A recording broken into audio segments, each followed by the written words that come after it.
What's going on, my light and one? This is your boy Master MC back again, and today we're going to talk about the official translations that came out on this today, chapter 1016 of One Piece, titled "It's Me, Otama." Well, today we're not really going to talk about the chapter itself, but more or less a couple things in the chapter, mainly speaking, Otama. So, with Otama, or the whole dynamic between Otama is that she was the first character we met with Camacho when we pulled up to Wano. And besides the whole interaction with Tenguyama and Anita Katetsu, and then her using the Kibidango on some of the early gifters with Speed, and I forgot the alpaca's name too. But a lot of things for Otama have been reoccurring.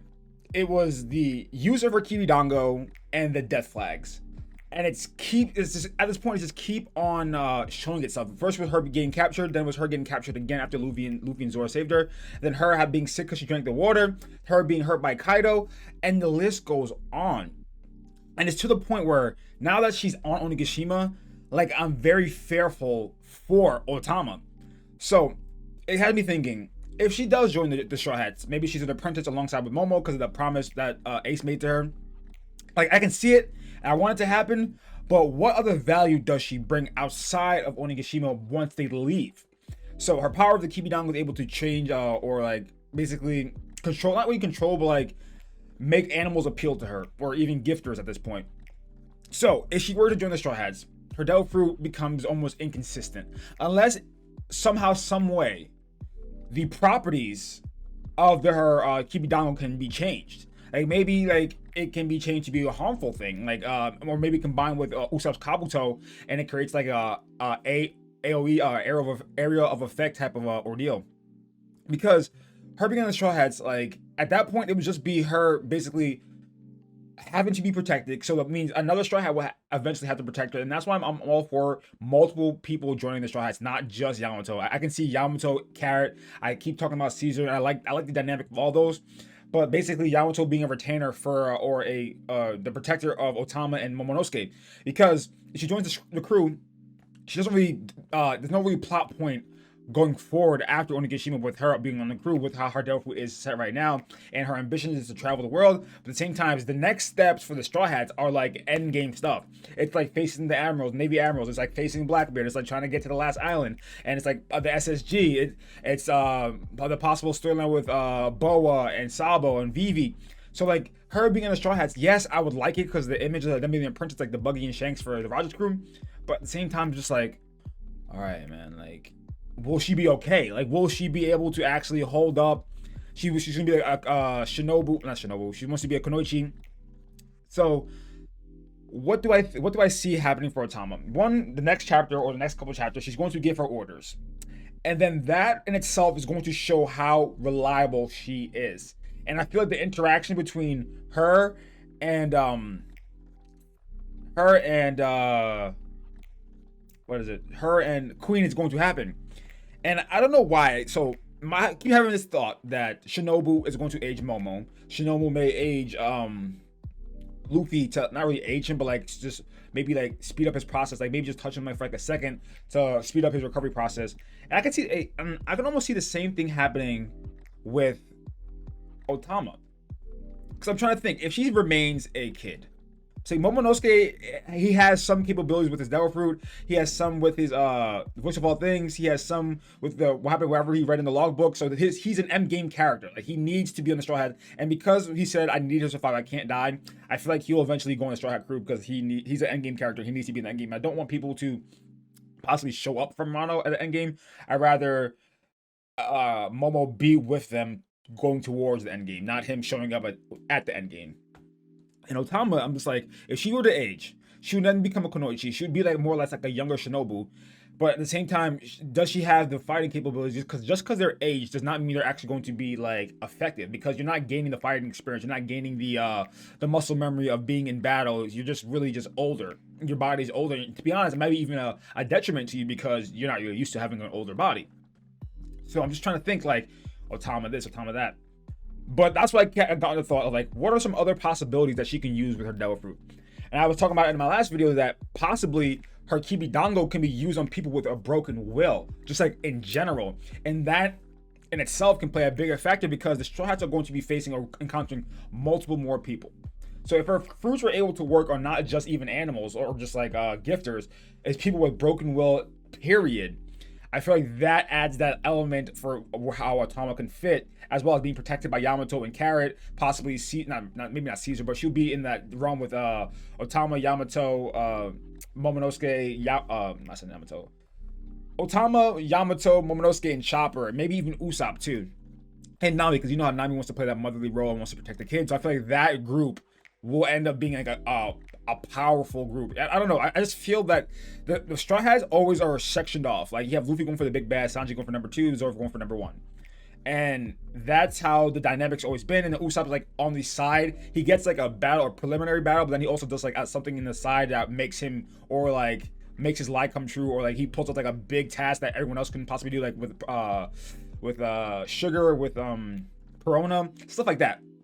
And I feel like Usopp's going to be like the middleman. Like he's going to be in that him, Jinbei, Robin role. Like they just do something that is not part. It's not like big on the overall aspect thing, but like it is still like on the main focus of the story and how it progresses forward. Because if this is not actually done or taken care of, then the story can't progress, or the battle can't be won, or the obstacle can't be overcome, something like that. This is how Sanji had his Mr. Prince moment, and then he had the same moment at Enies Lobby. But I don't feel like that role for Sanji has left. Now he's like his character is like almost in prime development now, with him being with his whole backstory, the Vince Smokes and the whole Cake Island thing. Right now, Sanji's not in a gag character moment right now. Like yes, he had that moment with Black Maria, but I feel like his character development right now is personal growth and understanding himself more. And to be honest, I feel that with Queen's going to mention something about Judge, and that's going to actually help Sanji, because he's going to learn more about why his father did what he did. Yes, he knows some of it, but at the same time, he still like went through that life of being mistreated by his brothers and his father. But I feel like going forward,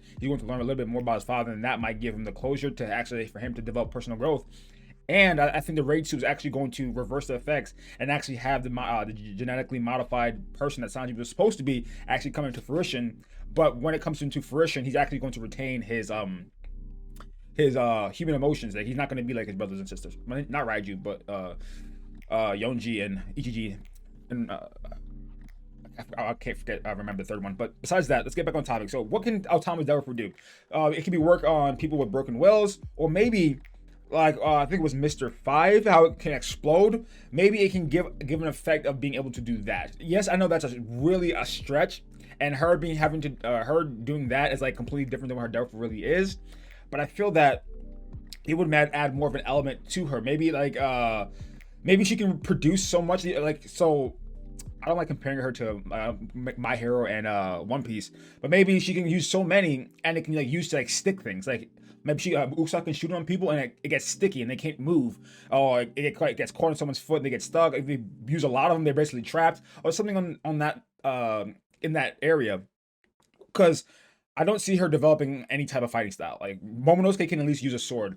Otama, she's just there, you know what I'm saying? So what can her character do moving forward, and how can it help the plot moving forward? But I do like where she is right now. The thing is, this is why I keep talking about Otama possibly being the tragedies, because everyone realizes she is the key.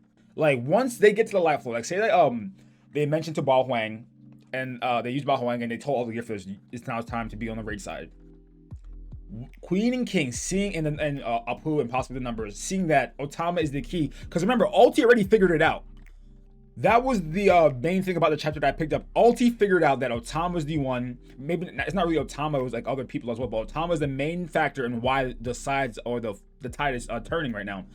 And it's going to realize, her saying that her name is Otama, and then her being realized as Otama, like some people, maybe Queen may see it or King may see it, she's going to have a target on her back now. Because it's going to be the part where like, okay, the gifters have switched sides, but now we need to take out the person who made the gifters switch sides. And that's why I feel like Otama, the red flags for Otama are still so apparent, because now she's literally the chess, like she's like the queen, like the go board. Like now I'm not thinking about the go board, but I'm thinking about like chess. Like she's the queen. I haven't played chess, but I think if you capture the queen, you win, or checkmate, something like that. But she's the queen. She's the pivotal piece, and if they're able to capture her, that will change the tide. And that's why I think Ulti and Page One may actually come back. Yes, Ulti got hit and I knocked down, and Page One is knocked down by Big Mom, but I still see the fight between Usopp and Nami versus Page One and Ulti. And I feel like Queen's going to be involved with that, and also Sanji, but that's going to happen on the live floor because Ulti's going to recover. There's no way she's going to be knocked down again and then to be out, because I feel like the Toby Robots have a way bigger part to play in the story. And I mentioned it in my last video, I think they have an awakening. Maybe all of them, or maybe some of them, but I feel like Ulti's definitely one of them because I feel like she's probably the strongest one out of all the Toby Robo. But Otama's role in the story right now, in Wano at least, is for her to play the damsel in distress again. And I know it's almost repetitive because she's been captured so many times, but I feel like it's going to happen again strictly because of how much power and control she has over so many of the more powerful forces in the raid.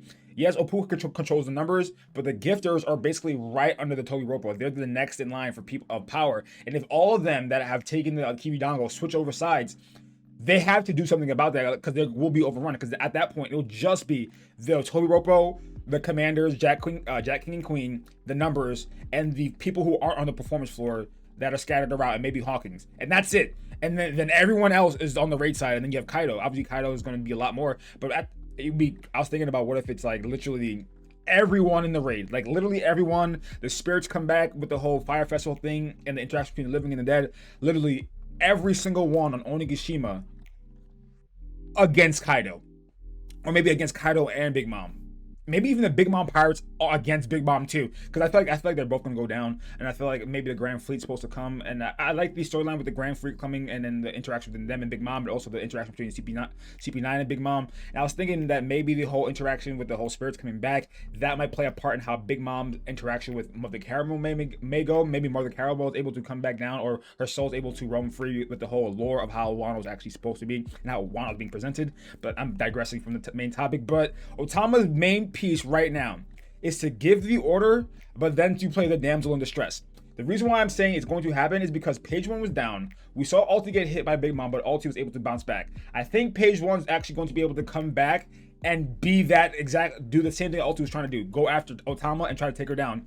So I think page 1's going to be doing that, and maybe the fact that page 1 shows the first awakening, and it's him versus Nami, Usopp, and Otama. Otama can't really do much, and that's how we lead to understanding how, if someone has a broken will, Otama's fruit can work on it. And I just feel like that's the perfect way to go about it. And that'll be the main piece of how she's able to incorporate on the Straw Hat crew. Because at that point, she will almost be like a liability the entire time. Unless Frankie and Sanji are able, Frankie, Sanji, Caesar, and Chopper and Usopp are able to understand the concept of a raid suit and make a raid suit for Otama. Because at that point, she's almost a walking fodder. You know, it's to the point like she doesn't really add much fighting power. She doesn't really add much value like Momonosuke does. Well, that she's an apprentice on the ship. I would love it. It fits. I like the lore. I like the whole aspect behind it. But at the same time, it's at the point where like it's danger. It's basically setting up a point where like she needs to be protected at all times, and when she's not protected, it can lead to like a rage moment, or the Straw Hats of like, you just hurt Otama, how could you do that, and then lead into a battle, and it can become really repetitive really fast. So what do you guys think, guys? Leave a comment down below and tell me what you think is going to happen to Otama moving forward. But at the same time, there are so many red flags, and her being as the center focus of so many things moving forward. I really want to try to like dive more into it. I want to read more panels and see more interaction with Otama and everyone else, and probably possibly put another video about that. But at the same time, I think I'm gonna start doing the Toby Ropo and how powerful they are series moving forward. But like I said, leave a comment down below. Tell me what you guys think about Otama and how her role is going to be played moving forward. Like I said at the end of every single video, hit the like button, hit the subscribe button, and the bell button to come back next time and remain enlightened, y'all. Peace.